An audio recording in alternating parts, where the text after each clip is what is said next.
Alors, donc, pour l'exemple numéro 2, alors je vais faire copier, coller. Donc, exemple numéro 2. Donc, par exemple, le cas de void. Alors, void étoile PF2.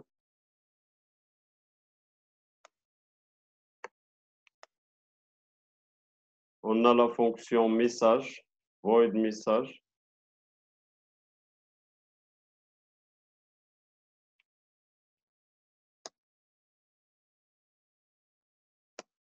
Void message. Et donc, PF, alors PF2 reçoit message.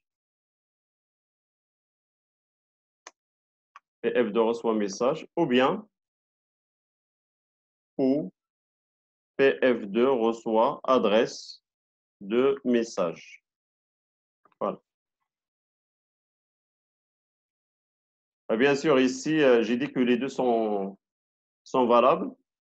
La différence, c'est que PF2 reçoit adresse de message. Ça, c'est la forme, bien sûr, la plus portable, c'est-à-dire si on utilise, enfin, je parle bien sûr de celle-là, cette forme, PF2 reçoit message, c'est la forme la plus portable.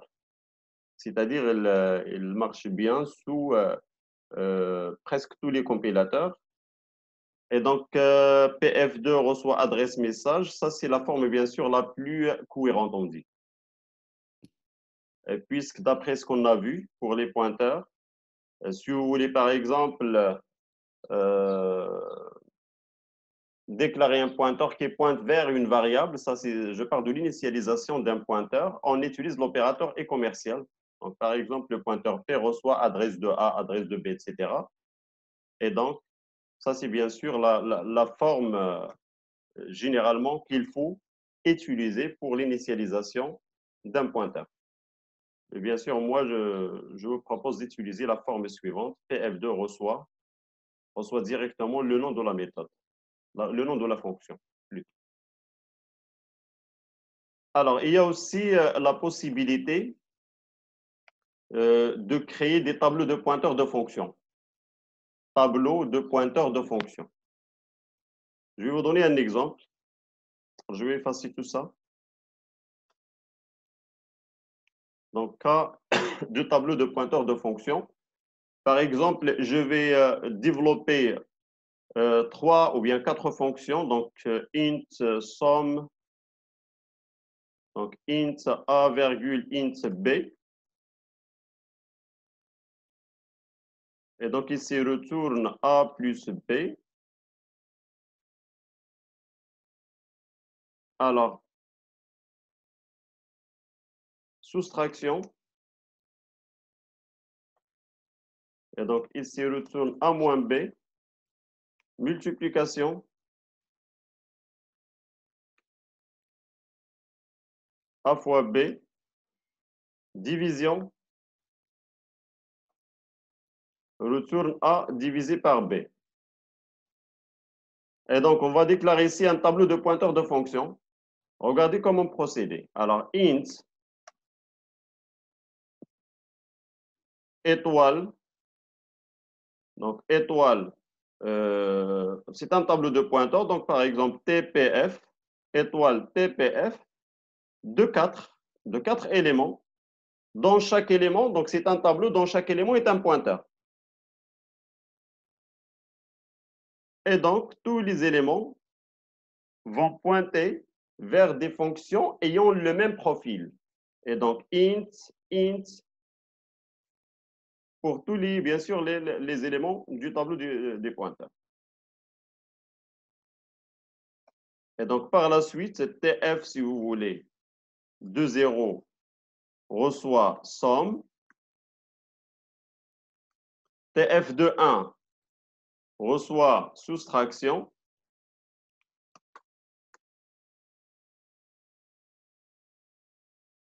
TF de 2 reçoit multiplication. TF de 3 reçoit division. Et donc, après, on peut faire, par exemple, for, on va déclarer donc ici une variable de type int i, for i reçoit 0, point virgule, i inférieur à 4, point virgule, i plus plus, print, par exemple, %d, alors anti/n, virgule, tpf de i, et on passe par exemple 10, 4, point virgule. Alors, on lance l'exécution. Alors, ici, TPF.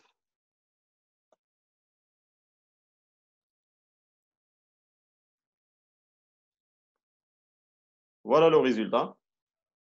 Juste ici, on ne sait pas il s'agit de quoi ici. Donc, ici, 14. Je pense que ça, c'est la somme. Ça, c'est la soustraction. Ça, c'est la multiplication. Ça, c'est la division. Et donc, on peut ajouter même l'opération effectuée, si vous voulez, déclarer ici, char, donc étoile, 2 égale, donc ici, la somme, virgule, soustraction, virgule, multiplication, virgule, division.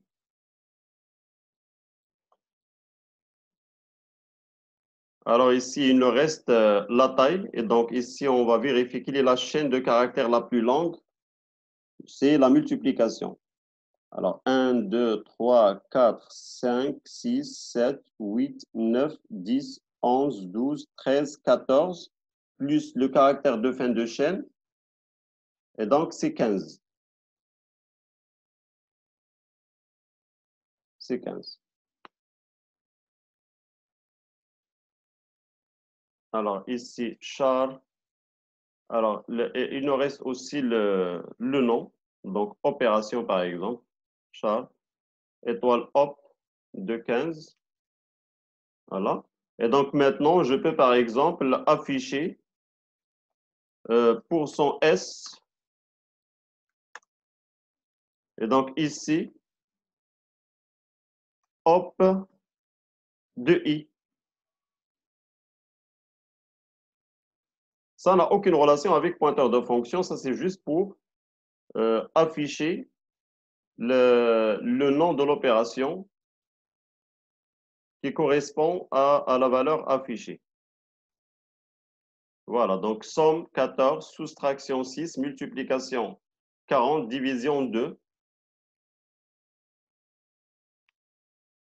Voilà, ça c'est le cas bien sûr du tableau de pointeur de fonction. Alors on ajoute ici tableau de pointeur de fonction comme élément de notre résumé. Donc les pointeurs de fonction et puis tableau de pointeur de fonction. Tableau de pointeur de fonction. Tableau de pointeur de fonction. Et donc directement, un tableau de pointeur de fonction est un tableau. Donc il s'agit d'un tableau. Il s'agit d'un tableau dont chaque élément est un pointeur vers une fonction.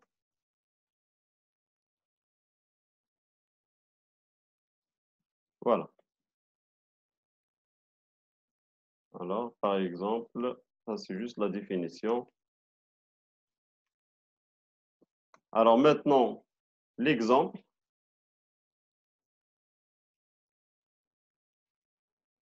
Nous avons une liste de fonctions ici.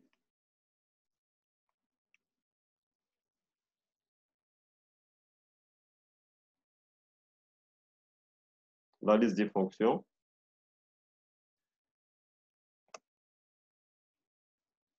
Et puis, il y a le code suivant.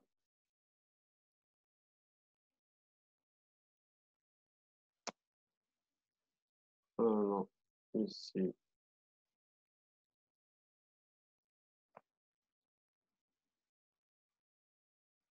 Voilà.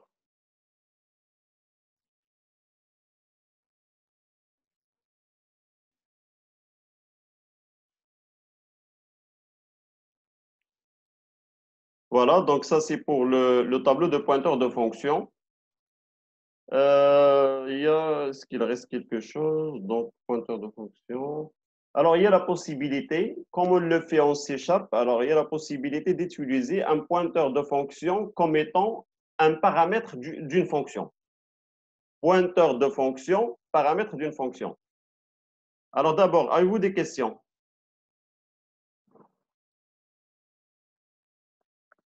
Alors, est-ce que vous avez compris le principe? Oui. Voilà, très bien. Donc, si on n'a pas de questions, on va passer juste au dernier élément, donc qui concerne donc les pointeurs comme étant paramètres des fonctions. Alors là, je vais vous proposer, donc par exemple, alors on va essayer de garder ce même code. On va effectuer quelques modifs. On va ajouter par exemple une fonction int opération, int opération. Alors là, int a, int b. Donc soit opération ou bien calculette, donc si vous voulez, par exemple calculette. Int calculette. Et donc int a, int b. Et un pointeur de fonction comme paramètre int étoile pf int virgule int.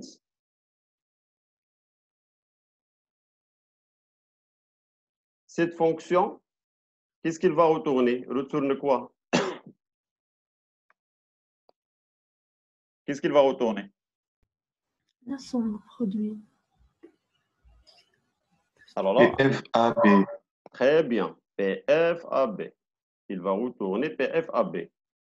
Et donc là, il va retourner soit la somme, soit la soustraction, soit la multiplication en fonction de la fonction passée. Parce que ici, le pointeur va avoir l'adresse d'une fonction. Et donc, si on passe la fonction somme, il va retourner la somme. Si on passe multiplication, il va retourner la multiplication. Si on passe soustraction, il va retourner la soustraction, etc. Alors, donc ici, qu'est-ce qu'on va faire? Donc, automatiquement, alors je vais effacer tout ça puisqu'on est en train de tester, de faire un test.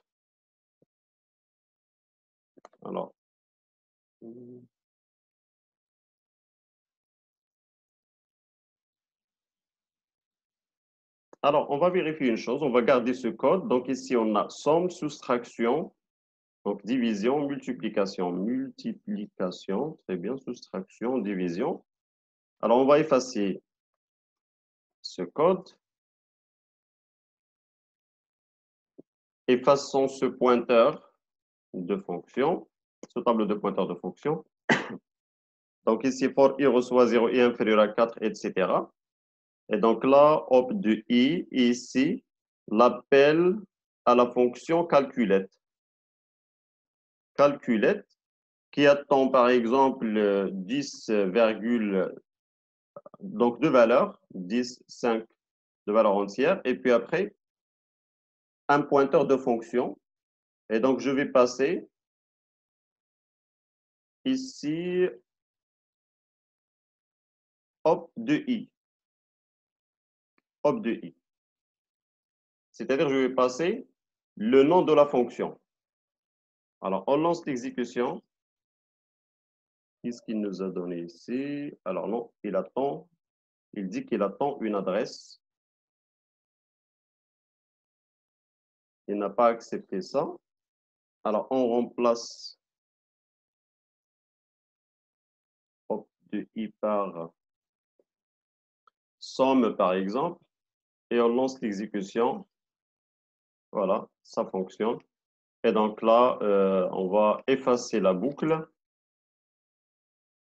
et on va faire print. Alors, ici, la somme et on affiche. Alors, ça ne sert à rien maintenant le tableau.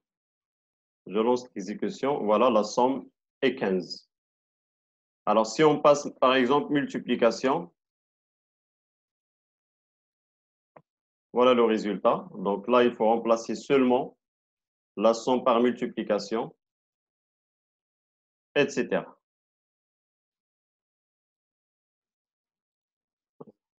Donc ça, c'est la multiplication. Et donc ici, ça, c'est le cas où on passe comme paramètre à une fonction un pointeur de fonction. Alors, donc je vais vous donner l'exemple.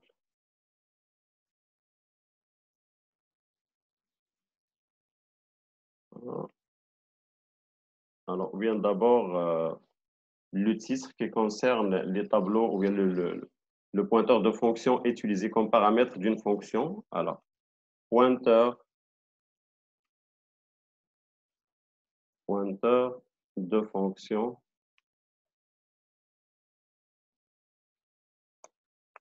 utilisé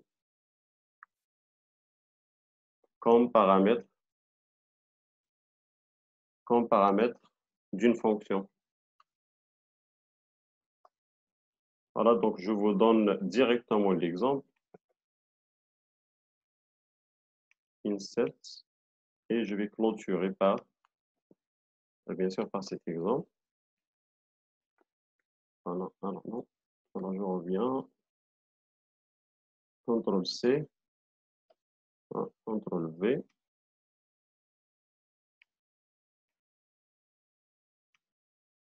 Alors, la fonction main. Voilà.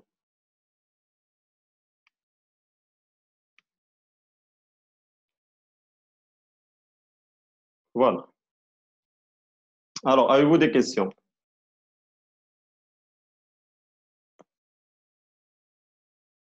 Bien sûr, il y a un intérêt, donc bien des intérêts liés à l'utilisation des pointeurs de fonction. Donc, parmi les intérêts, c'est qu'il y a la possibilité de personnaliser le comportement, le comportement d'une application. Donc, par exemple, il y a la possibilité d'enregistrer des traitements d'événements. Enregistrer donc des traitements d'événements, c'est-à-dire là, on peut passer en paramètre des pointeurs de fonction et les fonctions seront exécutées après que l'événement concerné a été soulevé, par exemple. Par exemple, le cas des applications avec des interfaces graphiques. Par exemple, l'événement, c'est un clic sur un bouton. Ou bien l'événement, c'est un appui sur une touche du clavier. Et donc là, on va faire un appel en fonction de l'événement. Donc l'appel à la fonction en fonction de l'événement. C'est-à-dire, on peut passer, par exemple, comme paramètre à une fonction un pointeur de fonction qui pointe vers donc des fonctions. Et donc là, l'exécution sera en fonction d'un événement. Voilà, donc après, bien sûr, vous allez voir tout ça peut-être en détail. Donc, il y a une partie de cours en 12e année du cycle d'ingénieur qui concerne les délégués. Et donc, les délégués en C#. Et donc, les délégués, donc c'est l'équivalent des pointeurs de fonction en C et en C++. Avez-vous des questions?